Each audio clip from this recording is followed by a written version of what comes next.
अच्छा, तो आज हमारा 12th सेशन है। और आज हम ये देखेंगे कि किसी भी गेस्ट पोस्ट की मतलब कोई भी साइट है गेस्ट पोस्ट की प्राइस कैसे डिसाइड होती है।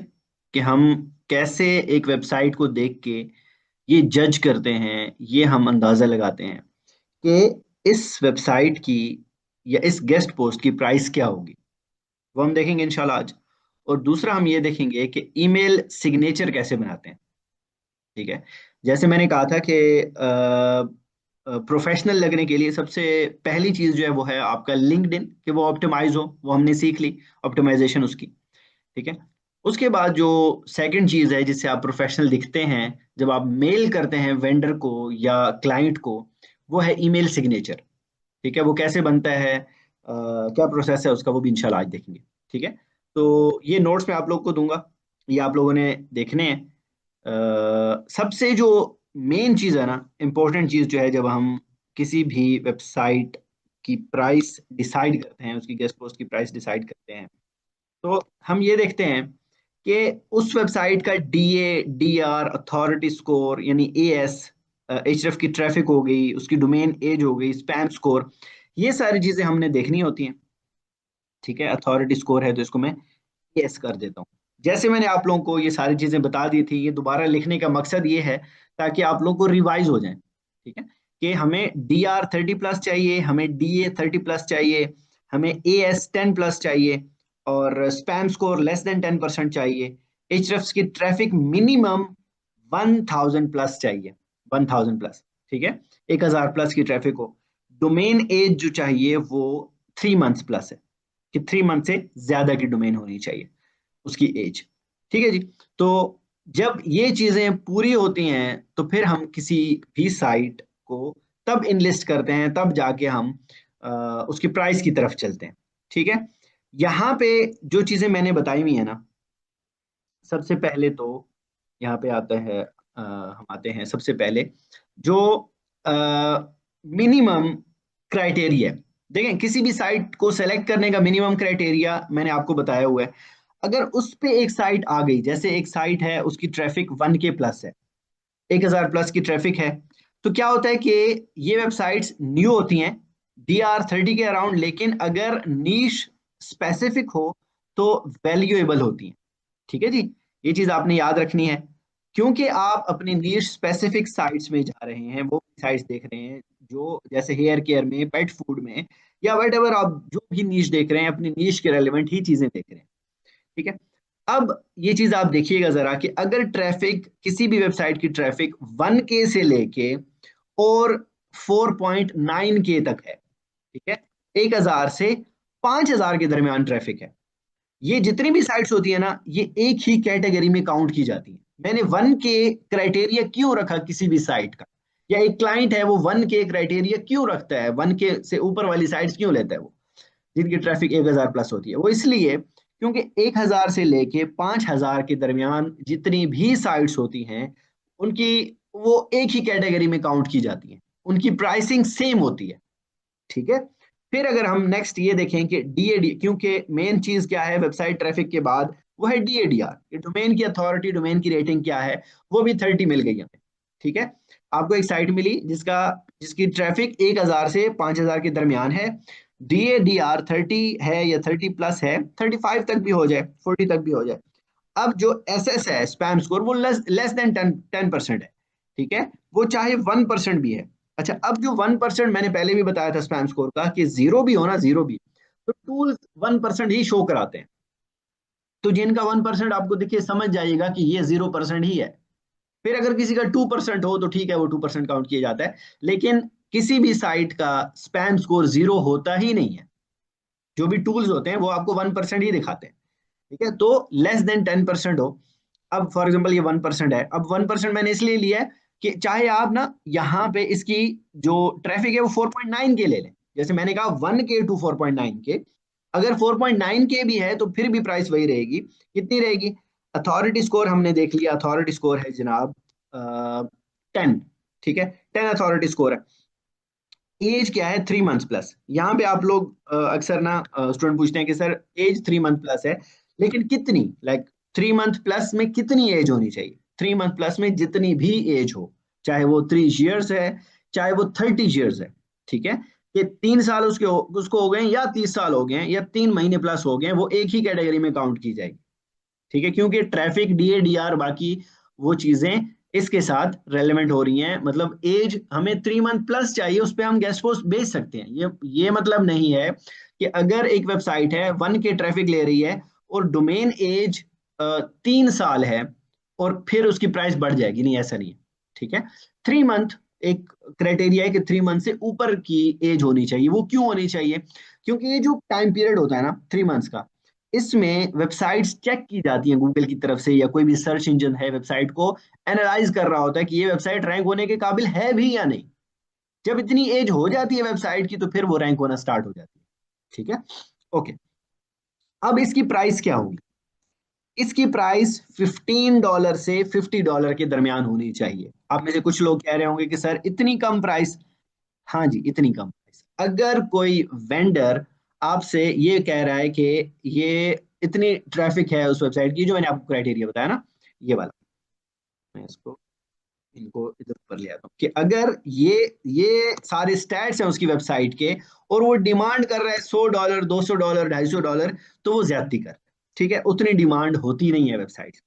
अब ना मैं आपको ये बताऊंगा कि ये जो मैं वेबसाइट्स निकाल रहा हूं ना, इसमें यूनिक वेबसाइट्स कौन सी होती है। मैंने पहले भी बताया था कि ऐसी वेबसाइट्स जिन्होंने right for us, contribute with us या इस तरह के फुटप्रिंट्स यूज नहीं किए, हम उनको कैसे निकालेंगे?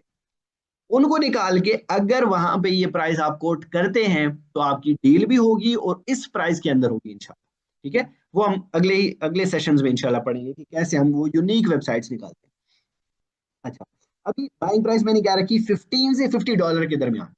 देखें, ये वो प्राइसेस हैं जो मेरी डील्स हुई वेंडर के साथ, या मेरी डील हुई बाकी क्लाइंट्स के साथ, जितने भी लोगों के साथ, उनका एक एवरेज निकाल के मैंने ये प्राइसेस यहाँ पे नोट डाउन किए हैं। अब ये कोई पत्थर पे लकीर नहीं है। क्यों? क्योंकि ये वेंडर पे डिपेंड करेगा। लेकिन मैंने आपको एक, देखो, एक चीज, आप मार्केट में जाते हो ना बाय करने के लिए, तो आपको अंदाजा होना चाहिए कि इसकी प्राइस किस रेंज में होती है, ठीक है। जैसे आप कुछ भी लेते हैं, कोई भी चीज आप बाय करते हैं, फॉर एग्जांपल कोई लैपटॉप बाय करने जा रहे हैं, स्पेसिफिकेशंस आपको पता है कि ये स्पेक्स है लैपटॉप के, तो आपके माइंड में क्या होगा कि यार ये लैपटॉप ना 50,000 से 70,000 के दरमियान होगा।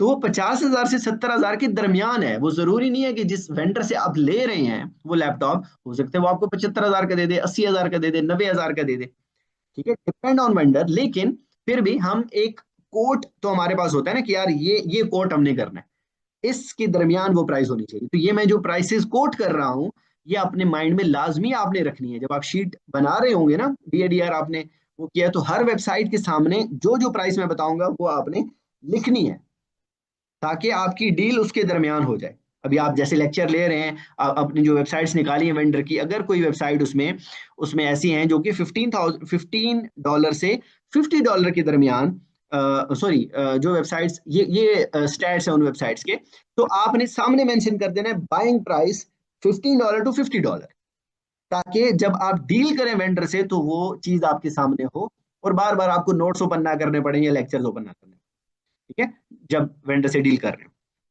अच्छा, अब बात आती है कि रीसेलिंग प्राइस कितनी होनी चाहिए। अगर आपने $15 की लिया ना, तो अब आप पे डिपेंड करता है कि प्रॉफिट आप कितना रखते हैं। 10, $15, $20 का प्रॉफिट रख सकते हैं आराम से आप, ठीक है। 50 की लिए आप 70 की बेच दें, 15 के लिए आप 25 की बेच दें, तो $10 से $20 ये मिनिमम आपको कह रहा हूं। मेरी एक बात हमेशा याद रखिएगा, क्योंकि आगे हम बहुत जल्द क्लाइंट पढ़ने वाले हैं। तो एक ना, क्लाइंट हंटिंग का जो एक जो टिप है ना, ये मैं आपको हैक बता देता हूँ कि हैक क्या है। देखो, हैक में ना हमेशा आपको मेहनत करनी पड़ती है, ये बात याद रखिएगा। किसी भी हैक का मतलब क्या है कि किसी चीज को हम क्रैक कर लेते हैं, किसी चीज को हम उसका कोई हम ऐसा सोल्यूशन निकाल लेते हैं जो बाकी लोगों के पास नहीं होता। तो वो क्या है? वो ये है कि जब भी आप एक क्लाइंट को अपना परमानेंट लॉन्ग टर्म क्लाइंट बनाना चाहते हैं ना, तो हमेशा उसको पहले जो आप चीज दे रहे हैं वो सस्ती दे दें। जैसे आप $20 की दे सकते थे, आप $15 ले लें। इतना भी काम नहीं करना कि आपका ही प्रॉफिट ना बने। लेकिन जो आपको लगता था कि मैंने $20 की देनी थी, आप $15 की दे दें। इससे फायदा क्या होगा? इससे आपकी डील कम की बजाय ज्यादा होगी।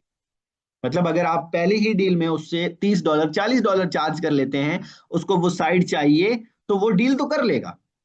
और उसको ये भी पता है कि आप रीसेलर हैं, आप वेंडर नहीं है, आप रीसेलर हैं। ठीक है। लेकिन क्या होगा कि नेक्स्ट टाइम फिर वो कतराएगा कि यार ये थोड़ा महंगा है ये वाला बंदा। ठीक है।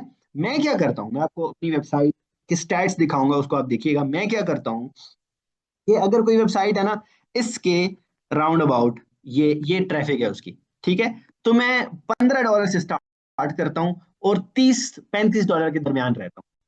उससे क्या होता है, उससे मेरी सेल बढ़ती है, मेरी सेल ज्यादा होती है। लेकिन जिन वेबसाइट्स की फिर ट्रैफिक ज्यादा होती है, तो फिर और जब मुझे लगता है कि वेबसाइट काफी अरसे से स्टेबल खड़ी है, अब तो ये कहीं जाने वाली नहीं है, तो जो क्लाइंट मेरे पास आ रहा है उसको ये चाहिए ही चाहिए, तो फिर मैं प्राइस थोड़ी सी ज्यादा कर देता हूँ। लेकिन ज्यादातर अगर इस रेंज में मेरी कोई वेबसाइट है, तो मैं 15 से लेके 30 या 35 के दरमियान ही रहता हूँ, जहां फिर वो क्लाइंट के साथ डील हो जाए। लेकिन 15 से 35 के दरमियान, कभी 15 में बिकती है, कभी 20 में बिकती है, 25 30 35 में भी बिक जाती है। ठीक है। लेकिन इसके दरमियान होती है, तो ये चीज आपने अपने माइंड में लाजमी रखनी है कि ये प्राइस होनी चाहिए इसकी। ठीक है। एक और चीज जो यहाँ पे मैं ऐड करता चलूं कि हमेशा हमेशा क्लाइंट को अपनी पहली सर्विस फ्री दे देना। अब यहाँ पे तो आप फ्री दे नहीं सकते। क्यों? क्योंकि ये तो किसी और की साइट है, आपकी अपनी साइट तो है नहीं, फ्री तो आप दे नहीं सकते। तो क्या करेंगे आप? इस सूरत में आप क्या करेंगे? जैसे कि हम आगे जाके बैकलिंक सीखने वाले, बैकलिंक सीखने वाले हैं ना, तो आप क्या करेंगे, आप क्लाइंट को ना, जब आप $10 उससे चार्ज कर लेंगे, डील हो जाएगी, तो आप उससे क्या कहेंगे कि मैं आपको 20 लिंक्स बना के दूंगा बिल्कुल फ्री। 20 लिंक्स आपको मैं दूंगा फ्री, बना के दूंगा, उसके कोई चार्जेस नहीं होंगे। ठीक है। और जब मैं आपको लिंक सिखाऊंगा तो उसमें बाकायदा शीट होगी। ये थोड़ी सी मेहनत, ये फ्री वाली मेहनत आपको बड़े अच्छे अच्छे क्लाइंट्स ला के देगी। ठीक है। काफी लोग ये तरीका करते हैं और उनके क्लाइंट कन्वर्ट हो जाते हैं। मेन चीज पता है क्या है? ऑनलाइन फील्ड में मेन चीज है ट्रस्ट बनाना, ट्रस्ट बिल्ड करना। ट्रस्ट बिल्ड हो जाए फिर मसला नहीं है किसी को। ठीक है। तो आपने पहले ट्रस्ट बिल्ड करना है, कैसे? फ्री बैकलिंक्स देके। पहले मैं आपको आपके आप में जो एसईओ वाले स्टूडेंट्स हैं, उनको मैं ऑडिट करना भी सिखाऊंगा, क्योंकि जो एसईओ है वो जाहिर बात है, जो ऑडिट है वो एसईओ पे ही डिपेंड करता है।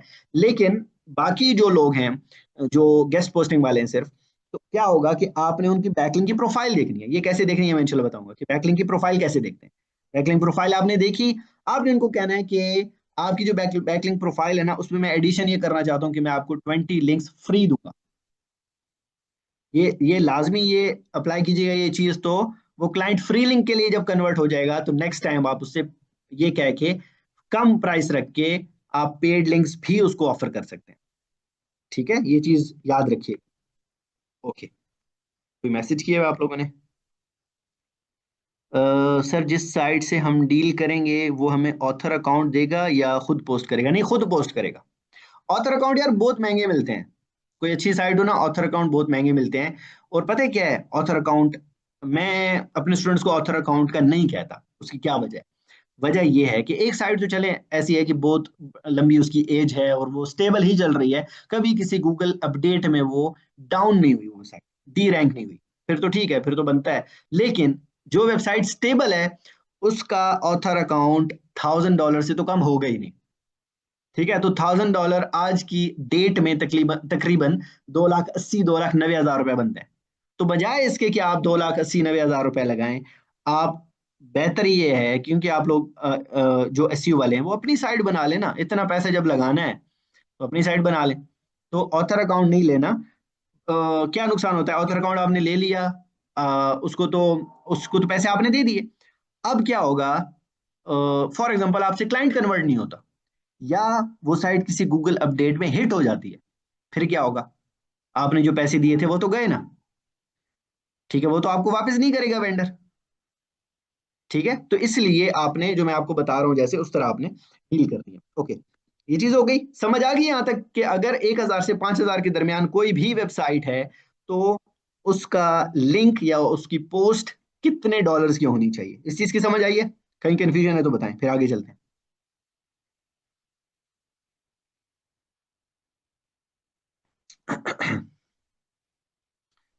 क्या बताया सर? अगर ट्रैफिक सेम हो, डीएडीआर ज्यादा हो, फिर प्राइस कितनी? यार पता है क्या होता है? डीएडीआर है ना, डीएडीआर। हनी, एक तो हनी आपसे मेरी रिक्वेस्ट ही है कि आप अपना जो रियल नेम है ना आपका वो लिखें, ताकि मुझे पता चले कि कौन मुझसे क्वेश्चन कर रहा है। ठीक है। ओके। तो ट्रैफिक बढ़ती है, वैल्यू बढ़ती है। डीएडीआर ना ज्यादातर लोग मैनिपुलेट करते हैं, ज्यादातर लोग मैनिपुलेट करते हैं। लिंक्स बना के डीएडीआर इंक्रीज हो जाता है within a month. Within a month DR 0 से 30, 0 से 60 हो जाता है। ठीक हो गया? तो इसलिए ज्यादा जो मेन चीज है ना वो ट्रैफिक है, डीएडीआर नहीं है। एक क्राइटेरिया है डीएडीआर का कि 30+ होना चाहिए, ये सब कुछ। लेकिन वो क्राइटेरिया को पूरा करने के लिए ना आप डीएडीआर तो मैनिपुलेट कर सकते हो, लेकिन ट्रैफिक मैनिपुलेट नहीं कर सकते। ये क्लाइंट को भी पता है कि आप डीएडीआर मैनिपुलेट कर सकते हो, इसको बढ़ा सकते हो, लेकिन आप ट्रैफिक नहीं बढ़ा सकते। ट्रैफिक तभी बढ़ेगी जब काम करेंगे।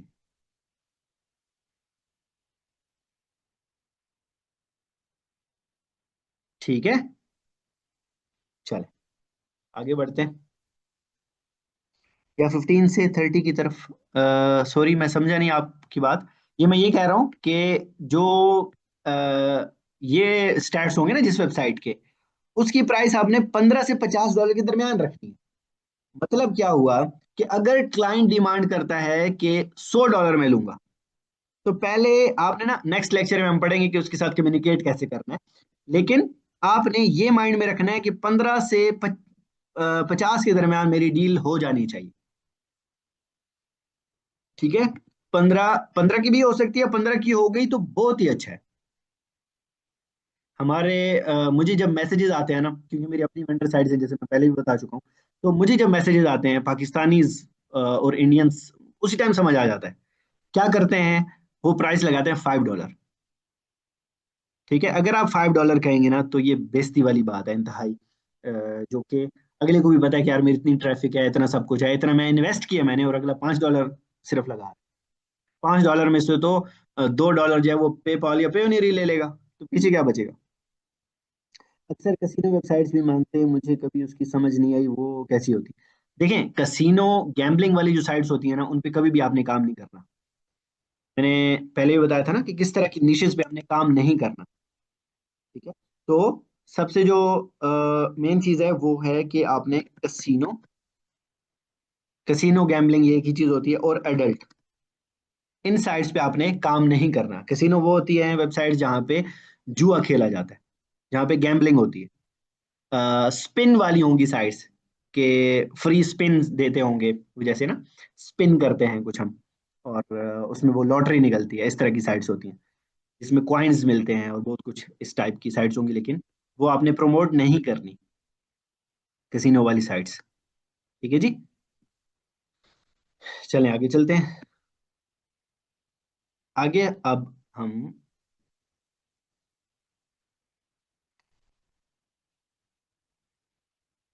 हाँ जी, एचएफ्स को बता दूंगा, एचएफ्स को बता दूंगा नेक्स्ट सेशन में, इंशाल्लाह एचएफ्स का भी कर लेंगे। ठीक है। ओके। तो अब नेक्स्ट हम ये करते हैं कि अगर कोई वेबसाइट है, उसकी ट्रैफिक 5,000 से 10,000 के दरमियान है, ये जो 9.9 के मैंने लिखा है ना, इसका मतलब ये है कि 10,000 के दरमियान है, 10,000 से साइट ऊपर नहीं है। अब 5,000 से 10,000 के दरमियान जिनकी ट्रैफिक होती है ना, वो वेबसाइट्स थोड़ी सी स्टेबल होती हैं। ठीक है। इतनी जल्दी किसी वेबसाइट की ट्रैफिक 5,000+ नहीं जाती। हाँ, अगर कोई बहुत ही अच्छी अनटैप्ड नीश है तो फिर हो सकता है कि वो ट्रैफिक जल्दी ही ऊपर चली जाए, लेकिन थोड़ी सी स्टेबल हो जाए, 2 मंथ्स 3 मंथ्स प्लस एज हो जाए, तो फिर 5K+ ट्रैफिक चली जाती है। जैसे मैंने कहा थोड़ी सी स्टेबल होती है। अब अगर डीआर 30+ या 35+ भी है, देखो मिनिमम 30 है, 30 से जितना भी बढ़ेगा, ये 35 लिखा हुआ है, लेकिन अगर 30 भी होगा ना तो सेम प्राइस ही रहेगी। 30 लिमिट है, मतलब 30 से स्टार्ट लेना है, फिर जितना भी आगे बढ़े कोई मसला नहीं है। ओके। डिजाइन और कंटेंट क्वालिटी बेहतर होती है जो इतनी ट्रैफिक ले लेती है। ठीक है जी। अच्छा, बाइंग प्राइस $20 to $70 के दरमियान होनी चाहिए। ठीक है जी। ये प्राइस, इस जो जिसकी ये ट्रैफिक होगी ना, वो आपने $20 से $70 के दरमियान उनके साथ डील करनी है। स्टार्ट आपने 20 से लेना है, 20 से स्टार्ट लेके कहीं दरमियान में आपने डील कर लेनी है।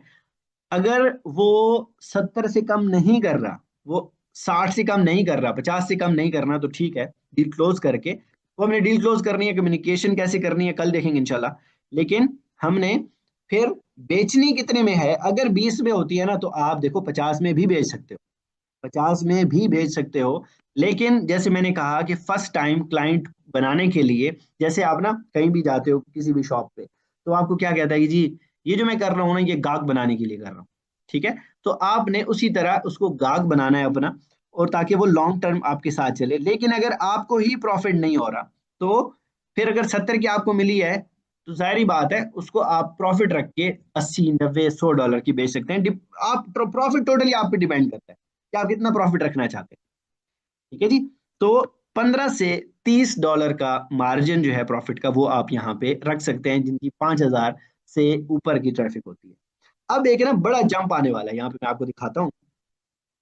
जिन साइट्स की ट्रैफिक ना हमारे पास, ये देखिएगा जरा, 10,000 से 50,000 के दरमियान है, 49,900 भी कर लें, 49.9 के बेशक कर लें, कि यहाँ तक जिनकी ट्रैफिक है ना, ये एक कैटेगरी में काउंट होती है। आप ना आगे जाके जब वेबसाइट्स फ्लिप भी करेंगे ना, तब भी यही चक्कर होता है। जिन वेबसाइट्स की ट्रैफिक 10,000 से 50,000 के दरमियान होती हैं, अब ना मैं हमेशा स्टूडेंट्स को ये कहता हूँ कि आप ऐसी निशेस पे काम कर लो, बेशक आप 5 साइट्स बना लो, 5 साइट्स बना लो, और उन पे 10 के प्लस ट्रैफिक हो, ठीक है। तो ये वेबसाइट्स आपको ज्यादा रेवेन्यू बना के देंगी जिनकी ट्रैफिक 10,000 है। लेकिन अगर आपके पास एक ही वेबसाइट है जिसकी ट्रैफिक 50 के है, 50,000 है, तो जिसकी ट्रैफिक 50,000 है, तो वो आपको कम रेवेन्यू बना के देगी एज कंपेयर टू 5 वेबसाइट जिनकी ट्रैफिक 10,000 प्लस है। क्यों? इस वजह से, इस वजह से एचरएफ ट्रैफिक जब 10,000 से 50,000 के दरमियान हो, तो क्या होता है कि वो एक ही कैटेगरी में काउंट होती है वो साइट्स। ये क्यों होती हैं ये मैं बताऊंगा, अभी अभी बताऊंगा, आपने मुझे याद दिलाना है वो पॉइंट की क्यों ऐसे क्यों होता है। एचरएफ एल्गोरिदम, ठीक है, मैं यहाँ पे लिख लेता हूँ ताकि हमें याद रहे। एचरएफ एल्गो, ठीक है, कि एचरएफ का एल्गोरिदम क्या है, ये हमने अभी देखना है। अच्छा, तो ये देख ली। अब क्या होता है कि इतनी ट्रैफिक जब ले लेती हैं तो रैंकिंग कीवर्ड ज्यादा होते हैं उनके, बैकलिंक्स का इफेक्ट एसईओ में विजिबल होता है, स्ट्रॉन्ग वेबसाइट्स होती हैं। ये आपको समझाने के लिए कि ये कौन सी वेबसाइट्स होती हैं। उसके बाद प्राइस कितनी रखनी है, प्राइस आपने 25 से 60 डॉलर के दरमियान रखनी है। आप सोच रहे होंगे कि सर ट्रैफिक बढ़ रही है लेकिन प्राइस कुछ खास नहीं बढ़ रही। तो यही चलता है गेस्ट पोस्टिंग की दुनिया में, कि जो वेबसाइट्स इतनी भी आपने देखा होगा मार्केट में 1.1 मिलियन 2 मिलियन की ट्रैफिक वेबसाइट्स की होती है, और कितने की बिक्री होती है पाकिस्तानी मार्केट में, 2500 की, 3,000 की, ऐसे होता है। ये चीज तो चलो इसलिए होती है कि हमारे पाकिस्तानी जो है वो रेट खराब करते हैं, ये चीज भी समझ में आती है कि रेट खराब कर देते हैं, हम खुद रेट खराब करते हैं। लेकिन गेस्ट पोस्टिंग में मैंने कहा था ना कि फायदा ज्यादा तब होता है जब आपकी अपनी वेबसाइट्स होती हैं। क्यों? क्योंकि फिर अगर आप $15 $20 की भी बेचते हो तो कोई मसला नहीं है, ठीक है जी। अब क्या होता है कि 25 से 60 डॉलर के दरमियान अपन ने रखना है। बेचने की जो प्राइस है वो 45 से 100 के दरमियान होनी चाहिए। डिपेंड करता है कि आपकी डील कितनी भी हुई थी और आप प्रॉफिट कितना रखना चाह रहे हैं, ठीक है। ये जो रीसेलिंग प्राइस है ना, ये टोटली आप पे डिपेंड करेगी कि आप कितना प्रॉफिट रखना चाह रहे हो। ये मैंने जस्ट आपको आइडिया दिया है कि कितना प्रॉफिट आप रख सकते हैं। आप जितना मर्जी रखें, डिपेंड करेगा आपके क्लाइंट पे। ऐसे ऐसे लोग भी होते हैं कि $20 में वेंडर से लेके आगे $200 में बेच देते हैं, ठीक है, डिपेंड करता है। लेकिन आपने ये चीज देखनी है कि आप उस क्लाइंट को कितने पे लेके आ सकते हो। अब उसको भी पता है अगर वो लिंक्स ले रहा है ना, तो आपसे ज्यादातर लिंक कौन से लोग ले रहे होते हैं, जो एजेंसीज होती हैं। अब एजेंसी डायरेक्ट नहीं, एजेंसी में जो एम्प्लॉयज होते हैं वो आपसे कांटेक्ट करते हैं। अब उस दिन जो मैंने आपके साथ शेयर किया था $70 वाला क्लाइंट, वो $70 वाला जब कन्वर्ट हुआ, तो वो क्लाइंट जो था ना, वो क्या हुआ था, वो एजेंसी के थ्रू, एक एजेंसी का क्लाइंट एम्प्लॉय था। ठीक है, तो एजेंसीज बहुत सारे इंडिविजुअल से कांटेक्ट करती है, ऐसी वेबसाइट से भी कांटेक्ट करती है जिन्होंने right for us, contact with us, या कंट्रीब्यूट विद अस, कांटेक्ट नहीं, कंट्रीब्यूट विद अस, या गेस्ट पोस्ट जैसे कीवर्ड्स यूज किए होते हैं, या नहीं किए होते उनसे भी करते हैं, दोनों से। ठीक है जी। तो ये चीज आपने अपने माइंड में रखनी है कि अगर इतनी ट्रैफिक हो, 10,000 प्लस ट्रैफिक हो तो इतनी। उसके बाद हमने आना है कि कोई वेबसाइट है, उसकी ट्रैफिक कितनी है, उसकी ट्रैफिक है 50,000 से 1 लाख के दरमियान, यानी 99,000 या 1 लाख के दरमियान। तो अब ये वाली साइट्स भी एक ही कैटेगरी में काउंट की जाती है, जिनकी ट्रैफिक 50,000 से 1 लाख के दरमियान होती है। ठीक है। अब क्या होगा कि डी आर फॉर एग्जाम्पल 50 भी है, 50 के करीब है, इससे ऊपर भी है। आप ये समझ लेना कि डी आर 30 to 60।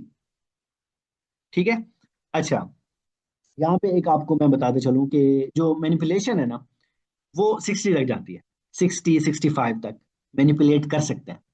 इससे ऊपर की जो साइट्स होती है ना, या तो क्या होता है कि उनको काफी टाइम हो जाता है, मतलब 70 प्लस 80 प्लस जिसका डी आर है, उसकी सच में एज भी ज्यादा होती है, उनके बैकलिंक्स भी बने होते हैं, काफी कुछ होता है। लेकिन 30 से लेके 60 तक आराम से मैनिपुलेशन हो सकती है, 10,000 15,000 रुपए में। ठीक है जी। अब क्या होता है कि प्राइस, मेन चीज पे आते हैं कि प्राइस कितनी होनी चाहिए। ठीक है। प्राइस 30 से 80 डॉलर के दरमियान। ठीक है, 30 से 80 के दरमियान इनकी प्राइस होती है। और आप जितना मर्जी बेचो, 55 का बेचो, 120 का बेचो, ठीक है, 25 से 40 डॉलर रखो, 25 से 50 डॉलर का प्रॉफिट रखो, वो आप पे डिपेंड करता है। आपकी अगर 30 में डील हो जाती है ना, अच्छी साइट्स है, ये अच्छी साइट है, ये सारा कुछ है, तो आप उसको 60 डॉलर में भी आराम से बेच सकते हो। ठीक है। लेकिन फिर मैं बता रहा हूँ कि डिपेंड करेगा कि क्लाइंट, क्या वो क्लाइंट अफोर्ड कर सकता है या नहीं। उस दिन जैसे वो अडोबी का लिंक था, मैंने उसको 90 डॉलर कहा था ना, 90 से वो 70 पे आ गया। ठीक है। अब मैं अगर आपको बताऊं, तो उस साइट पे मैंने 15-20 डॉलर का भी लिंक बेचा हुआ है, 25-30 डॉलर का भी लिंक बेचा हुआ है। लेकिन क्योंकि वो क्लाइंट, उसने मुझे लिंक्डइन पे अप्रोच किया, ठीक है, और कैसे, पहले ईमेल पे आया, ईमेल से वो आ गया लिंक्डइन पे, तो वो ज्यादा इंटरेस्टेड था मेरी वेबसाइट पे, कि उसने इतनी तकलीफ की कि मेल के बाद वो मेरे पास लिंक्डइन पे भी आया, कनेक्शन बिल्ड करने की उसने कोशिश की। तो फिर प्राइस मैंने 90 डॉलर बताई, तो 70 में कन्वर्ट हो गया। नहीं, बैकलिंक्स नहीं काउंट होते, बैकलिंक्स नहीं काउंट होते। ठीक है। लेकिन जाहिर बात है, एक अच्छी अमाउंट में आरडीज, रेफरिंग डोमेन्स होनी चाहिए, कि अगर 30 है ना, एक वेबसाइट है उसका 30 डीआर है, तो अगर बैकलिंक जीरो है या 10 बैकलिंक्स बने हुए उस पर 30 डीआर है, तो उसी टाइम पता चल जाता है कि इसने मैनिपुलेशन की है। इसने जो बैकलिंक्स बना है वो, इसने डीआर नेचुरली इंक्रीज नहीं किया, इसने बैकलिंक्स के थ्रू इंक्रीज नहीं किया, बल्कि मैनिपुलेट किया। ये चीज होती है। लेकिन ज्यादातर क्या होता है कि वो डीएडीआर ही साइट का देखते हैं, क्लाइंट्स जो होते हैं, ट्रैफिक देखते हैं, और उसके बाद जो है ना वो स्पैम स्कोर देखते हैं, ये सारी चीजें देखते हैं, एज भी देखते हैं। ये सारी चीजें ओके हैं तो ठीक है। ठीक है। बाज़ औक़ात क्या होता है कि वन एक एक वर्ड पे एक ऑर्गेनिक कीवर्ड होता है जिस पे वेबसाइट रैंक की होती है, तो वहां से भी नहीं लेते। वो भी अच्छे खासे होने चाहिए, 50 प्लस 100 प्लस, जितने ज्यादा हो उतना अच्छा है। लेकिन एक दो तो नहीं होने चाहिए, ऑर्गेनिक कीवर्ड्स की बात कर रहा हूँ। ये भी इंशाल्लाह आपको एचएफ में दिखा दूंगा, जब हम एचएफ को, पेड एचएफ को यूज करेंगे। ठीक है। ओके। अब अगर हम एक और वेबसाइट देखें,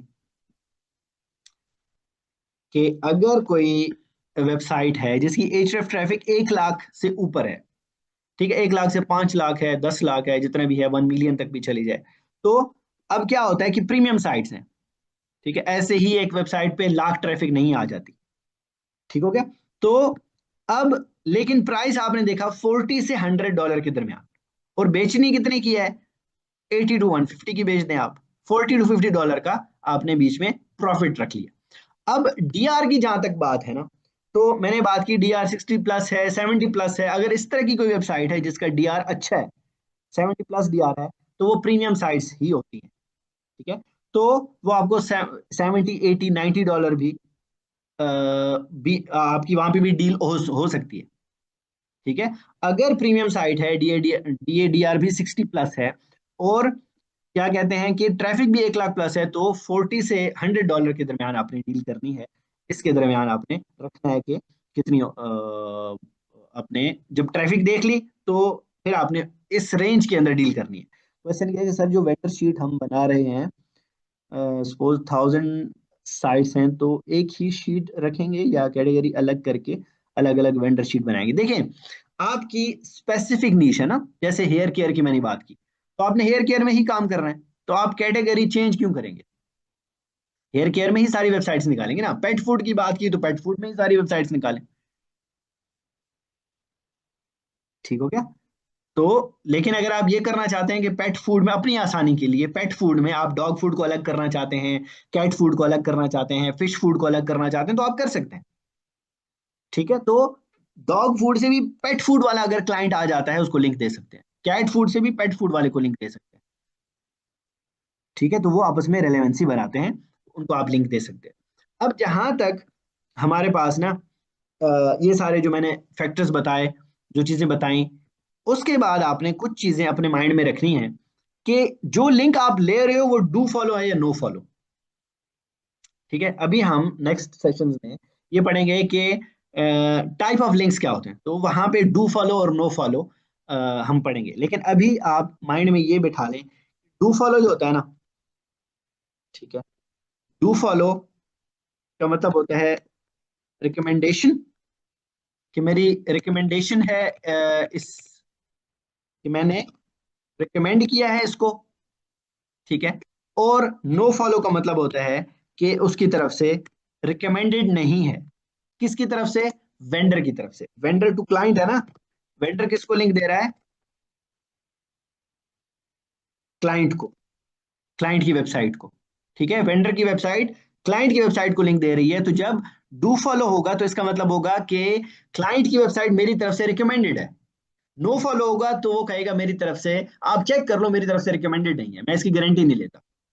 इसको मैं क्लियर करूंगा टाइप ऑफ लिंक्स में। आगे सेशन आ रहा है type of websites and type of links, तो उसमें हम देखेंगे कि no follow do follow detail से देखेंगे कि ये क्या चीज होती है। ठीक है। लेकिन आप ये समझ लें कि गेस्ट पोस्टिंग में सॉरी, गेस्ट पोस्टिंग में सारे के सारे डू फॉलो लिंक्स ही होते हैं, और फायदा भी डू फॉलो का ही होता है। बैकलिंक्स जब हम बनाते हैं तो डू फॉलो नो फॉलो दोनों का ही हम एक क्या कहते हैं उसको, कि डू फॉलो की कुछ परसेंटेज रखते हैं, कुछ नो फॉलो की रखते हैं। ऐसे नहीं है कि सारे के सारे डू फॉलो हों या सारे के सारे नो फॉलो हों, वो फिर अननेचुरल लगते हैं। तो नेचुरल लगने के लिए, नेचुरल रखने रखने के लिए कुछ हम डू फॉलो लेते हैं, कुछ नो फॉलो करते हैं। लेकिन जो हम फ्री बैकलिंक्स बनाते हैं, खुद बैकलिंक्स बनाते हैं, उसमें से ज्यादातर बैकलिंक्स नो फॉलो ही होते हैं, ज्यादातर बैकलिंक्स। ठीक है। लेकिन जो हम गेस्ट पोस्ट लेते हैं वो डू फॉलो। ठीक है। ओके, तो ये जितने भी प्राइसेस मैंने आपको बताई हैं ये डू फॉलो की है। ठीक है। उसके बाद क्या है कि पोस्ट कितने अरसे के लिए लगेगी, परमानेंट है या नहीं है, इसका मतलब है कि परमानेंट ना, ये परमानेंट किसको बोलते हैं? परमानेंट किसको बोलते हैं? 1 ईयर या 2 ईयर। ठीक है।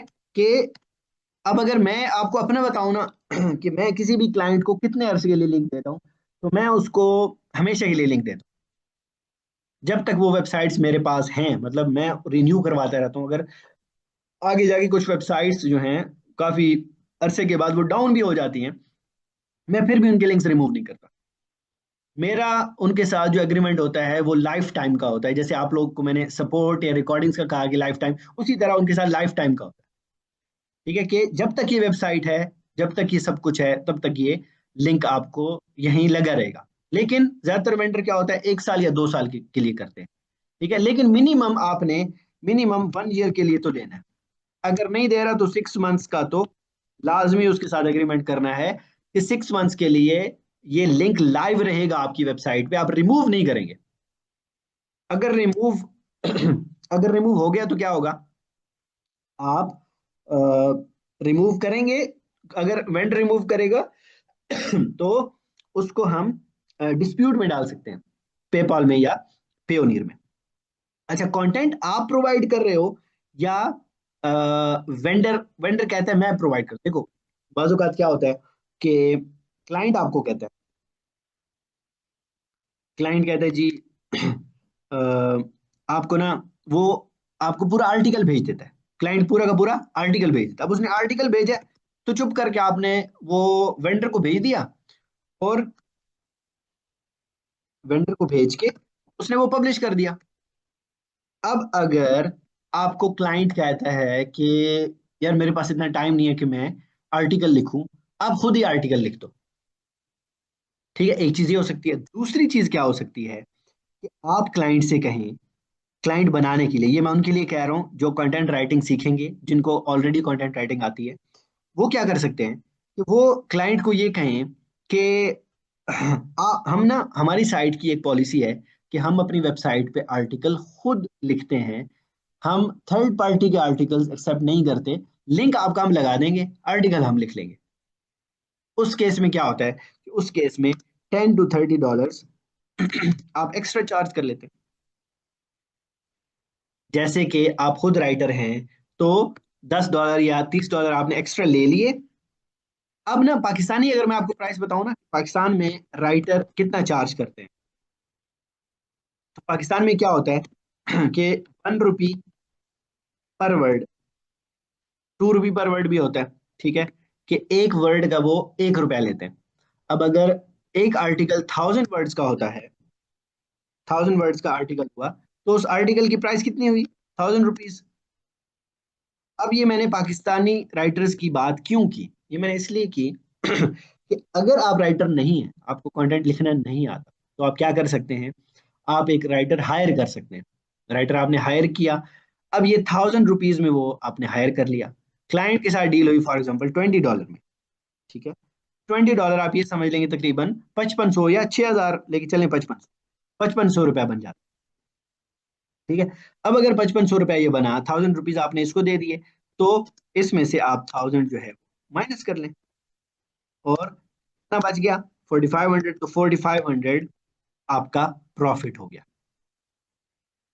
ठीक है, ये इस केस में। दूसरे केस में क्या होता है कि कुछ वेंडर्स ऐसे होते हैं जो कहते हैं कि ये हम खुद करेंगे, आर्टिकल खुद लिखेंगे, और उसके वो एक्स्ट्रा चार्जेस लेते हैं। जैसे आपके $30 में गेस्ट पोस्ट की डील हुई कि सिर्फ यहाँ पे पोस्ट लगेगी $30 में, और जो आर्टिकल हम लिखेंगे वो आपको बता देता है कि $20 में, तो वो टोटल ही $50 में हो जाती है आपकी डील उसके साथ। ठीक है, तो फिर तो वो जाहिर बात है आपने सारे के सारे वेंडर को ही देने हैं, अपना प्रॉफिट बीच में रख के वेंडर को ही देने हैं। तो लेकिन अगर आप किसी क्लाइंट को ये भी ऑफर करते हैं, ये ऑफर ना आप बाद में कीजिएगा, जब आपके पास वो क्लाइंट एक दो ऑर्डर्स ले लेना, उसके बाद आप उसको ऑफर कीजिएगा कि इस साइट पे हम खुद आर्टिकल पब्लिश करते हैं, कोई न्यूज साइट है आपकी, आपकी अपनी साइट है, तो आप उसको ये कह सकते हैं कि हम खुद आर्टिकल इस पे पब्लिश करते हैं और इसके हम एक्स्ट्रा चार्जेस इतने लेंगे। $20 एक गोरे के लिए कुछ भी नहीं होता, $20 पे करना, लेकिन $20 आपके लिए अच्छी खासी अमाउंट बन जाएगी, जिसमें आप आराम से 4500 रुपए का प्रॉफिट निकाल सकते हैं। ठीक है, जो आपने खुद नहीं लिखा, अगर खुद लिखते हैं तो फिर आप 5500 6000 रुपए वो आपके ही हो जाएंगे, अगर आपको खुद लिखना आता है। ठीक है जी। अच्छा, ट्रैफिक कहाँ से आ रही है, मेन चीज यही है। अब ये जितनी भी साइट्स आपको दिखाई है ना ऊपर, वो यूएस यूके की ट्रैफिक के लिए। ठीक है, ज्यादातर क्लाइंट्स को यूएस यूके की ट्रैफिक ही चाहिए होती है। हाँ, कुछ क्लाइंट्स आपके पास इंडियन भी आएंगे, इंडियन क्लाइंट्स भी, कि जिनको इंडिया की ट्रैफिक चाहिए होगी, लेकिन इंडिया में भी ज्यादातर बात की जाए तो वो यूएस में ही काम करते हैं, यूएस की ट्रैफिक पे ही काम करते हैं। तो यूएस की ट्रैफिक क्योंकि प्रीमियम ट्रैफिक है, क्योंकि टीयर 1 कंट्री की ट्रैफिक है, तो ज्यादातर लोग उसको ही प्रेफरेंस देते हैं कि यूएस की या यूके की ट्रैफिक होनी चाहिए। ठीक है, फिर स्पैम स्कोर कितना होना चाहिए? तो जितना ज्यादा स्पैम स्कोर होगा, आपने वैल्यू उतनी ही लो लगानी है, कम प्राइस रखनी है, लेकिन जाहिर बात है आपने तो 10% के अंडर ही रखना है ना। तो 20% में भी जैसे मैंने कहा था कि कुछ क्लाइंट्स ले लेते हैं, लेकिन हम अपने पास अच्छी वेबसाइट्स ही रखेंगे जिनका स्पैम स्कोर 10 से कम होगा। ठीक हो गया, तो ये चीजें आपने लाजमी अपने नोट्स में देख लेनी। उसके बाद हम ये देखना है कि हम ये देखते हैं कि ईमेल सिग्नेचर हमने कैसे बनाना है। ठीक है, अच्छा, ईमेल सिग्नेचर से पहले ना हम ये देख लेते हैं कि एचरेफ्स ट्रैफिक क्या है। एल्गो देख रहे थे ना कि एचरेफ ट्रैफिक का जो एल्गो है, एल्गोरिदम है, किस तरह से काम करता है। हाँ जी, टर्म्स एंड कंडीशंस वेंडर आपको पहले ही बता देता है कि ये मेरी टर्म्स एंड कंडीशंस हैं, ठीक है। और क्लाइंट भी बता देता है कि ये मेरी टर्म्स एंड कंडीशंस हैं। वो टर्म्स एंड कंडीशंस आपने फिर जाके पेपॉल में ऐड करनी होती हैं या पेयोनियर में ऐड करनी होती है, ठीक है। सर सैमरश और एचरेफ की ट्रैफिक में कितना डिफरेंस होता है? वैल्यूएबल ट्रैफिक किसकी होती है यार? अगर हम क्लाइंट की बात करें ना, तो क्लाइंट एचरेफ की ट्रैफिक ही मांगता है। एचरेफ और सैमरश की ट्रैफिक में काफी फर्क होता है, ठीक है। एचरेफ और सैमरश दोनों की ट्रैफिक में काफी फर्क होता है, लेकिन क्लाइंट डिमांड करता है एचरेफ की ट्रैफिक। वो सैमरश की नहीं, वो एचरेफ की ट्रैफिक डिमांड करता है। अच्छा, अब क्या होता है कि अब हमने क्या करना है, मैं ये बताता हूँ कि एचरेफ ट्रैफिक का जो एल्गो है, ये एचरेफ जो है वो उसका एल्गोरिदम कैसे काम करता है। काम ऐसे ही करता है कि एक वेबसाइट है ना, उसका जो कीवर्ड है जिस पे वो वेबसाइट बनी हुई है, जैसे मैं एग्जांपल देता हूँ, पेट फूड की एग्जांपल चलो ले लेते हैं, ठीक है। ठीक है, नीश क्या है उस वेबसाइट की? Pet food. अब मैं ये कहता हूँ कि सर्च वॉल्यूम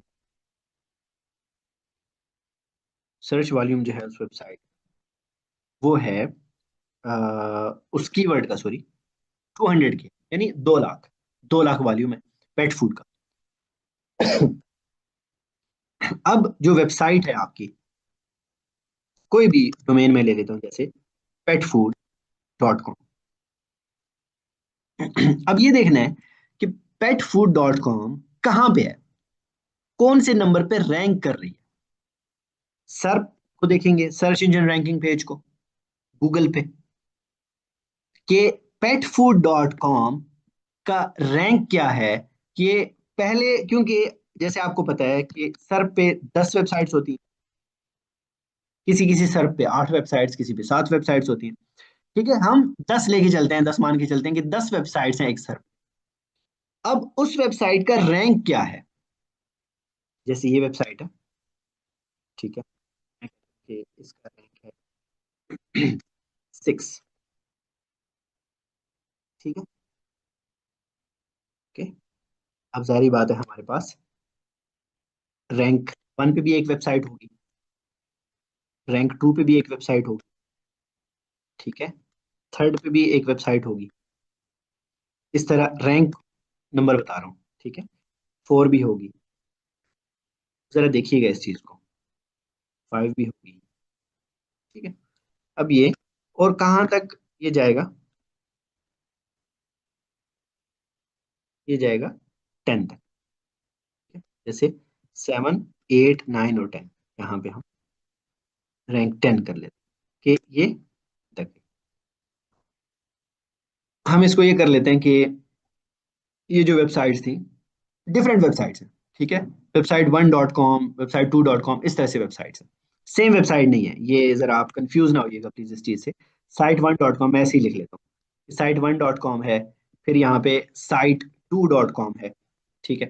फिर जो है वो मैं जरा इतनी डिटेल्स इसलिए बता रहा हूँ कि इस चीज को समझना बड़ा जरूरी है। चाहे आप जाके आगे जाके अपनी साइट बनाते हैं, या आप किसी वेंडर की साइट देखते हैं, तो ठीक है, ये। और छठे नंबर पे आपकी वेबसाइट खड़ी है जो है petfood.com। और ये मैं आपको देख लेता हूँ कि ये है Site10, ठीक है। अब ये 10 साइट्स सर्फ पे खड़ी हैं, और जो नीश का वॉल्यूम था वो था 2 लाख।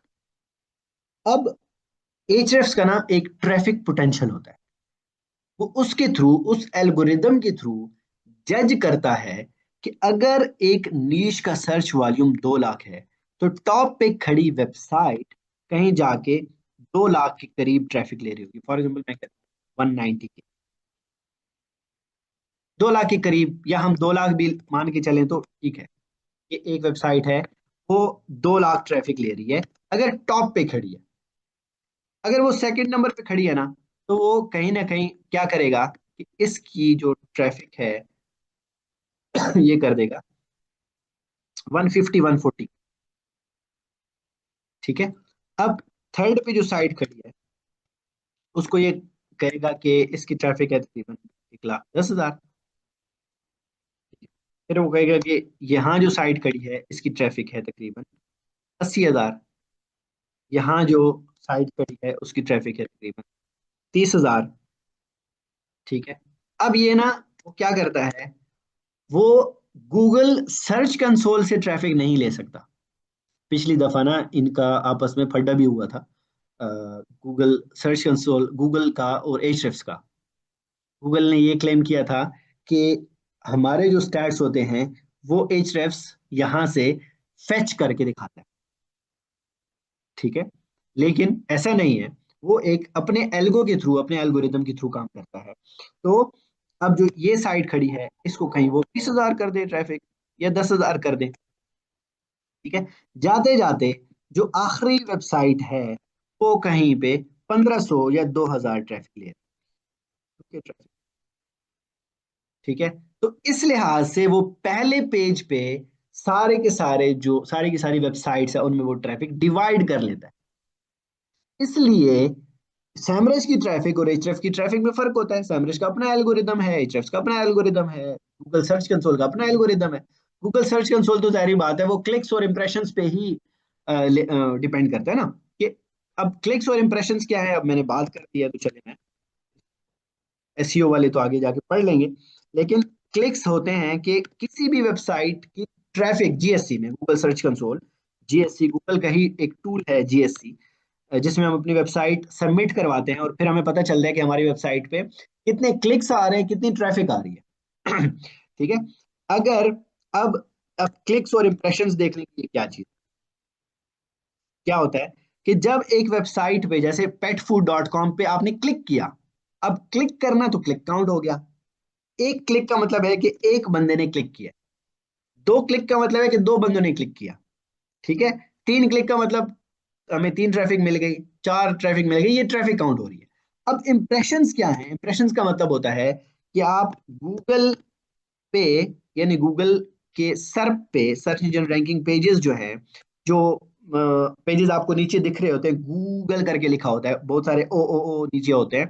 तो वो ओ आप ये बता रहे होते हैं कि इसके कितने पेजेस हैं, कितने सर्प हैं। हर सर्प के 8-10 पेजेस होते हैं। अब उन सारे सर्प पे आपका अपीयर होना, आपकी वेबसाइट का कहीं ना कहीं दिखना, इंप्रेशन होता है। ठीक है, कि आप अपीयर हुए हो, ये इंप्रेशन होता है। ठीक है जी। तो इस तरह से हम किसी भी वेबसाइट का ये देखते हैं कि वो कितनी दफा अपीयर हुई। अपीयर होना इज इंप्रेशन। इंप्रेशन, इसलिए हमेशा इंप्रेशन ज्यादा होते हैं, क्लिक्स कम होते हैं। क्योंकि आपने ये देखा होगा कि आप पहले 2-3 साइट से यूज करते होंगे, सब पे आप कभी आपने 10वीं साइट शायद तब ओपन की हो जब आपको पहले 9 साइट्स में कुछ भी नहीं मिला। अगर आपकी इंटेंट पहली साइट में कंप्लीट हो जाती है तो कोई दूसरे में भी नहीं जाता। इसलिए पहले ट्रैफिक ज्यादा होती है, दूसरी की कम होती है। लेकिन एंड पे जाते हैं, अब देखें ये उसी पेज पे थी ना, लेकिन इस पे ट्रैफिक 2,000 है और इस पे ट्रैफिक 2 लाख है। तो इतना डिफरेंस क्यों है? क्योंकि यहाँ पे यूजर आ ही नहीं रहा, बहुत कम यूजर यहाँ पे आ रहे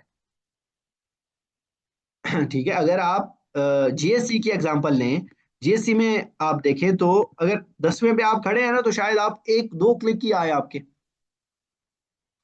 लेकिन एचरेफ ने फिर भी आपको 2,000 ट्रैफिक दी है, और ये ट्रैफिक पर मंथ होती है, पर डे नहीं होती। ठीक है। तो अब आप मुझे बताएं कि इस चीज की समझ आई है कि कैसे एल्गोरिदम कैसे काम करता है।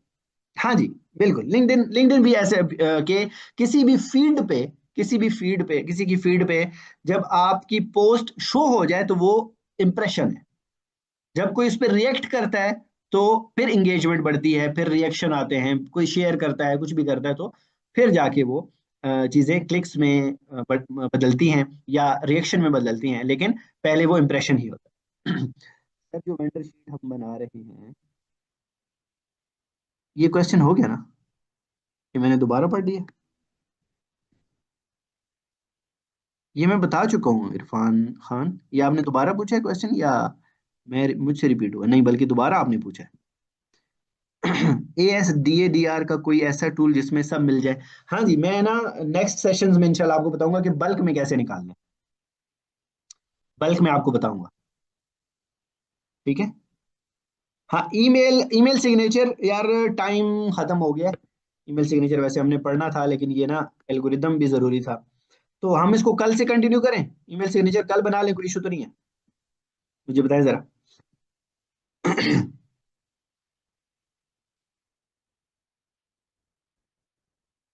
सर्व करने के लिए आपका क्वेश्चन नहीं समझा मैं। ठीक है, हम इंशाल्लाह कल इसको पढ़ते हैं, ईमेल सिग्नेचर को। ठीक है, क्योंकि इस पे काफी टाइम लग जाएगा, इस पे तकरीबन 20-25 मिनट लग जाएंगे, और मैं नहीं चाहता कि मैं 5 मिनट में ही कंप्लीट कर दूं ताकि आपको समझ ही ना आए। ठीक है, हम टाइम एक्स्ट्रा कर लेंगे, 30 की जगह हम 32-35 क्लासेस कर लेंगे, लेकिन चीजें आपको समझ आनी चाहिए। मेन चीज ये नहीं है कि मैंने जो है वो टाइम पूरा करना है और बस खत्म। ठीक है, आप लोगों को समझ आ जाए, आप लोगों का जो है वो, आप लोगों की कमाई स्टार्ट हो जाए, अर्निंग स्टार्ट हो जाए, यही मेन गोल है। लिंक्डइन अकाउंट पे कनेक्शन इनविटेशन आ रहे हैं, एक्सेप्ट कर लें? जी जी कर लें, कर लें, रेलेवेंट कीजिएगा। ठीक है, कर लें एक्सेप्ट।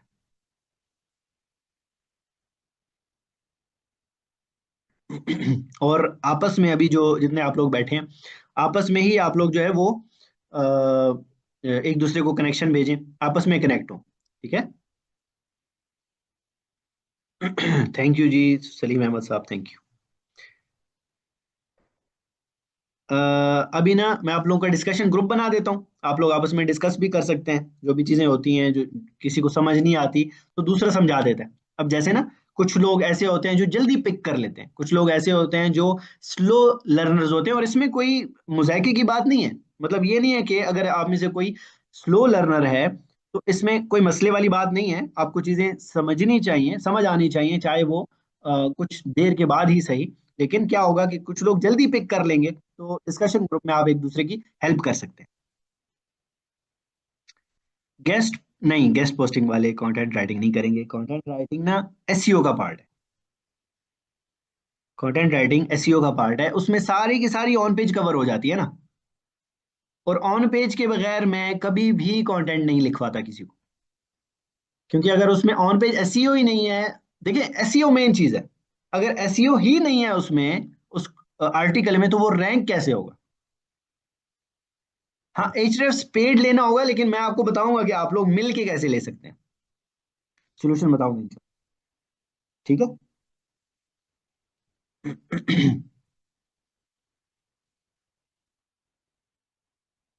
मैं थोड़ी देर में रिकॉर्डिंग भी आप लोग को दे देता हूँ, और बस मेरा भी सेशन है, तो अगर कोई क्वेश्चन है तो बताएं, नहीं तो फिर कल मिलते हैं इंशाल्लाह।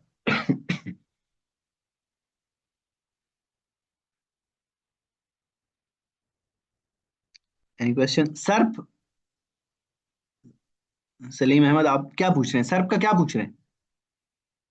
सर्प होता है search engine ranking page, Google पे ना, गूगल पे जब आप कुछ भी लिखते हैं, पेट फूड फॉर एग्जांपल आपने लिखा, तो जो वेबसाइट्स आपके सामने आती है ना, आप पेट फूड लिखते हैं, ये वेबसाइट्स आपके सामने आती हैं, तो ये क्या है? ये वेबसाइट्स, ये सर्प है, ये सर्प पे अपीयर हो रही हैं वेबसाइट्स। हाँ, ईमेल एक्सट्रैक्टर की एक्सेस भी दे देता हूँ, वो भी मैं दे देता हूँ, वो भी मिल जाएगी इंशाल्लाह। ठीक हो गया। ठीक है, चलें, अपना ख्याल रखें, तो कल मिलते हैं इंशाल्लाह। अल्लाह हाफिज।